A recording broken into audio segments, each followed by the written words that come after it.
Hello and welcome to episode 7. In the previous episode, I went and killed the inner dragon and I finally got myself an elytra. As you can see, since the last episode, I cleared out the entire stronghold. I just felt like it. And I collected a lot of the stone bricks. I have no idea what I'm going to use that for, but I just wanted to do that. And then I cleared out the room as well. So today I'm going to quickly build a small, well, you a sand duper. It doesn't necessarily need to be small. And then I'm gonna get started on the witch farms. The sand will help me with the glass that I need, and then I'm also planning on using the sand for a structure that I want to build at my world spawn. So let's get right into it.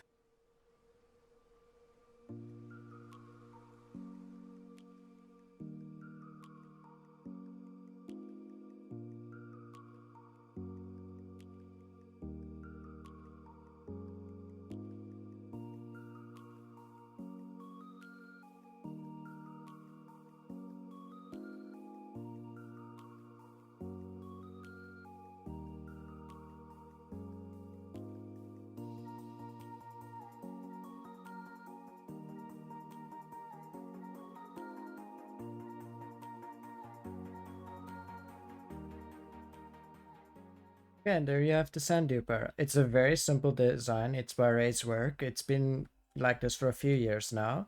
The only thing that needs to change is you need to add these leaf blocks that he doesn't have in his design.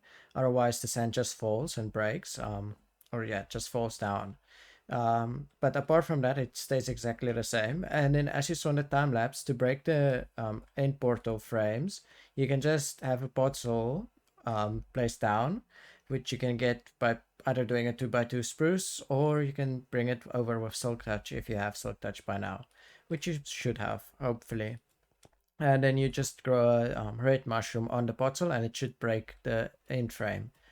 However, if you are on a version where it doesn't work, what you can do is you can use similar block breaking techniques that you use to break bedrock on the Nether roof.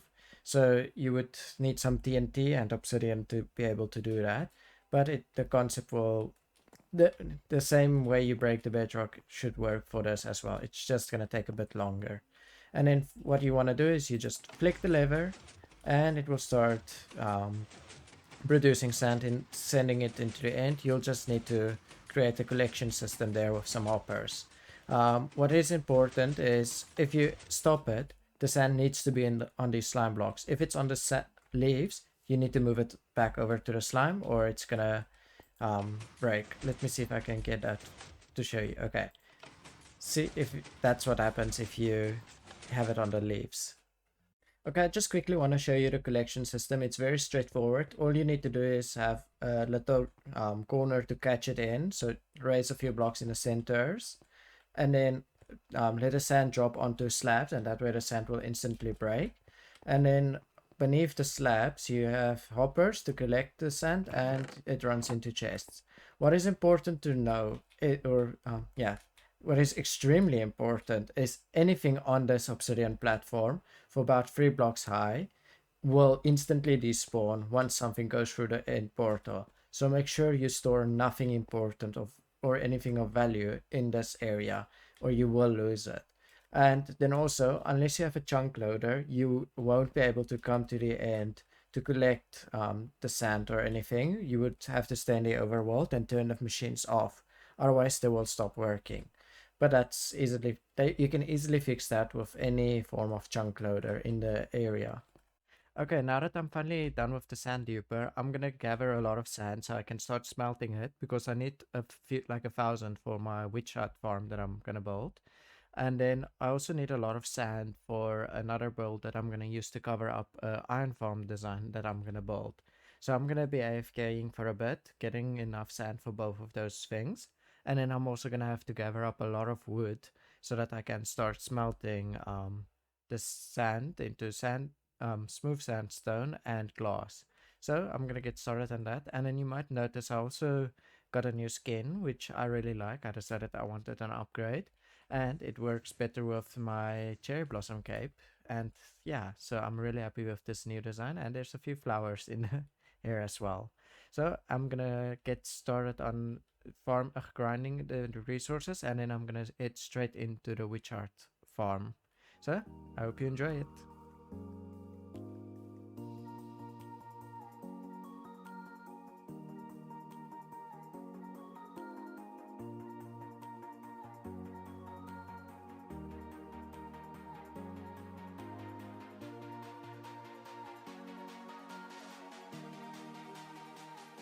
After a lot of grinding, hours of grinding actually, not just for a glass, smelting it and stuff, but also getting the string redstone, I finally managed to build the witch farm.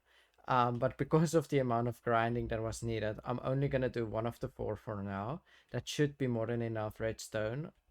I don't know how that witch is staying alive, but okay. So for now, I'm just gonna have one of the four, and it should provide enough redstone for now. Later, when I need more redstone, I can start focusing on the others, and this will help me build the other ones because I need redstone for the witch farm. And so, this design is by Il Mango. Um, I instead of white concrete, I used stone bricks, which shouldn't do a difference. But overall, I haven't really checked the rates yet. Um, that was close. Um, sorry, I don't know why I wasn't wearing my wings. Um, that was scary.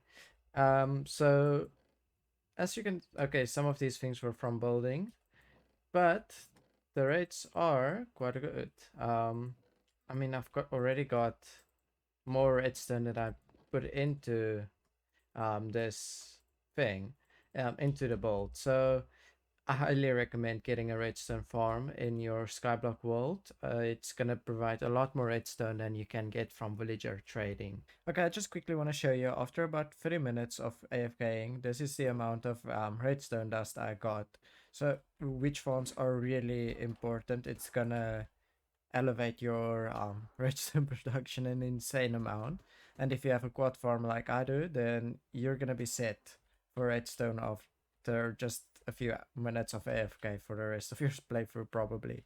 So yeah, I'm just gonna head over to my center main skyblock area, and then I'm gonna get started on clearing it out and then building my quad iron farm and decorating that, and then I'm gonna try and start building out from it and just having a prettier skyblock than what I've had up until now. So I'm gonna jump into another time lapse right now. Hope you enjoy it.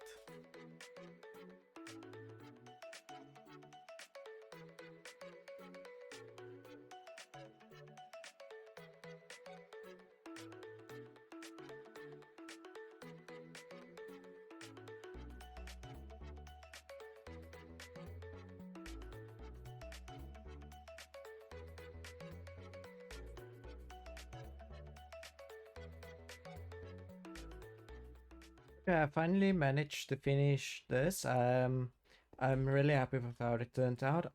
There is still some decorations or detailing that I can do on it, but overall, I'm really happy with the turnout.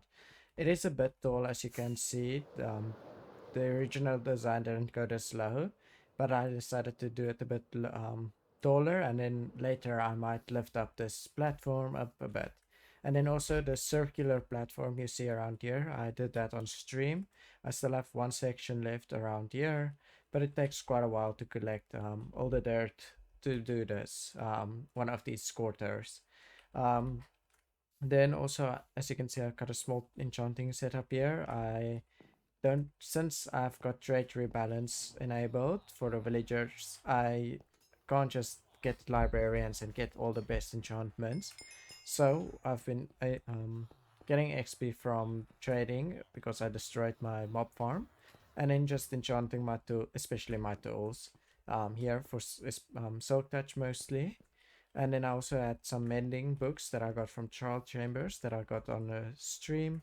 And yeah, I think I might also just consider taking a few villagers to a mushroom field so that I can get mending there. It's gonna take a while to do that because the mushroom field is like 1,000 blocks away in the Nether. So yeah.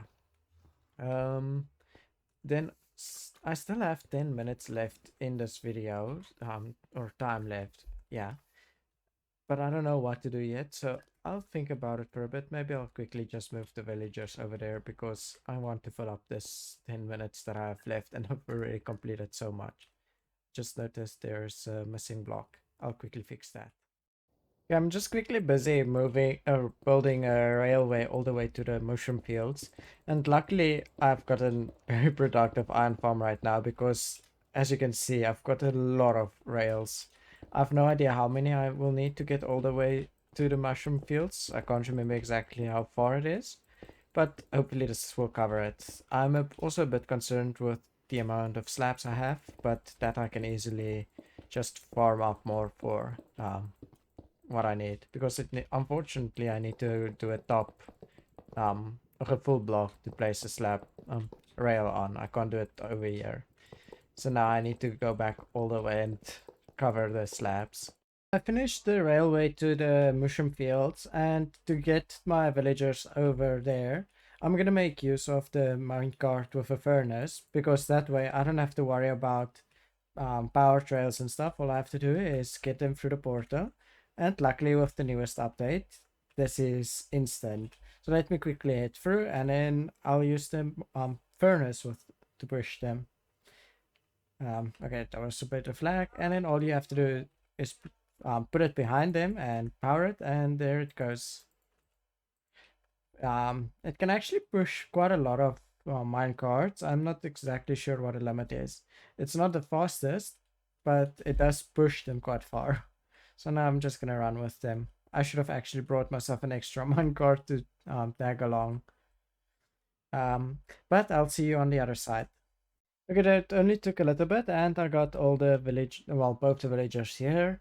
And I'm gonna quickly build up a small breeder, and then I'm gonna maybe AFK here and then send the mushroom villager all the way back so I can use him at the actual skyblock area at my base. That's what I was looking for. So let me quickly build up that breeder. So I finally got a baby villager, and then I realized something. It's a swamp villager, not a mushroom fields villager. I have no idea why I thought it was a mushroom villager. And yeah, so I did all of this for nothing. Now I have to head over and move the villager over to the swamp biome. Luckily, that's not too far. My stronghold, witch farm, and slime farm, they're all in a swamp biome. So I guess I'm just gonna head over there, and these guys can just chill over here. Yeah, for now, I don't know if I'll ever use them, but I'm not gonna bother moving them back. So, time to move some villagers to a swamp biome. Okay, I managed to get the villagers here. It wasn't as difficult as the previous one wasn't. I mean, the first one wasn't difficult, but yeah. And I've got a swamp villager baby. So I'm just gonna wait for it to grow up and then, well, actually, I'll take it back right now. So yeah, I'm gonna do that. Okay, the villager is all grown up now, and I already quickly traded up with it. It went quite fast, actually. It has respiration free, which is a nice enchantment. Curse of vanishing, which is useless, and then mending, which I'm happy about. And it's quite cheap, actually, 16 emeralds. So I'm extremely happy. I already got 4. Actually, I can get more. I can get a lot more. Okay, I'm set for now. I didn't think I could get that many trades, but I'm really happy with the turnout.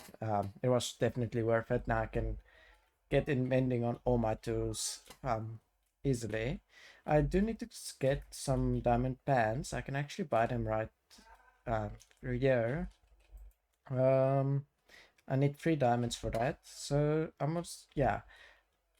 But I think yeah, I'm completely lost. I don't know what I want to do for the rest of the episode. Maybe I'll gear up. So I'll go do some research, see where I can get protection for enchantments, and maybe get the full set of diamond gear fully enchanted. Although I do have most of these, yeah, and I have protection for somewhere here. So for now, I actually don't have to worry about protection. I've also got sneak over there. Efficiency. Somewhere here should be a protection for book. So yeah, I'm just gonna quickly gear up and then I'll see what I want to do next. I finally managed to get a full set of diamond gear and tools, fully enchanted. The only enchantments missing on these armor pieces are thorns free, but um, I had to make use of the enchanting table to get most of the enchants, since I don't really get a lot from the villagers. And then also got most of my XP from villager trading, so that was I got a lot of emeralds. Luckily, I had a quad iron farm for the iron to sell to the villagers. Then I eventually got a mob farm to help with bone meal because I was farming a lot of dirt to finish the circles and stuff. And then also a big thing is I lifted up, or I decided to lift up this platform, and I got a bit carried away. So I've been moving everything up. I still have to do these two sections, but there's other things in the way now.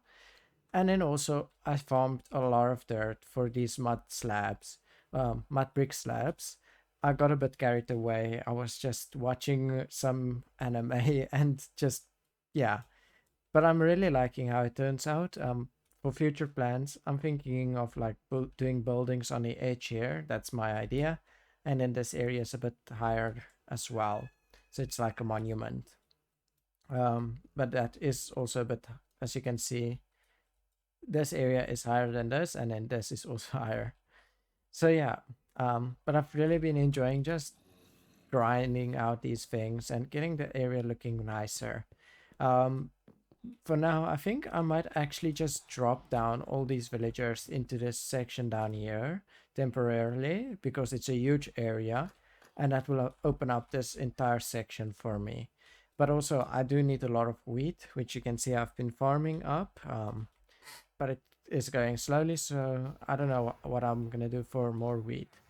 Um, yeah, and then I also just went around and did some other things. Like I went to the bastion and got myself some smithing templates, some ancient debris, but not a lot of things actually.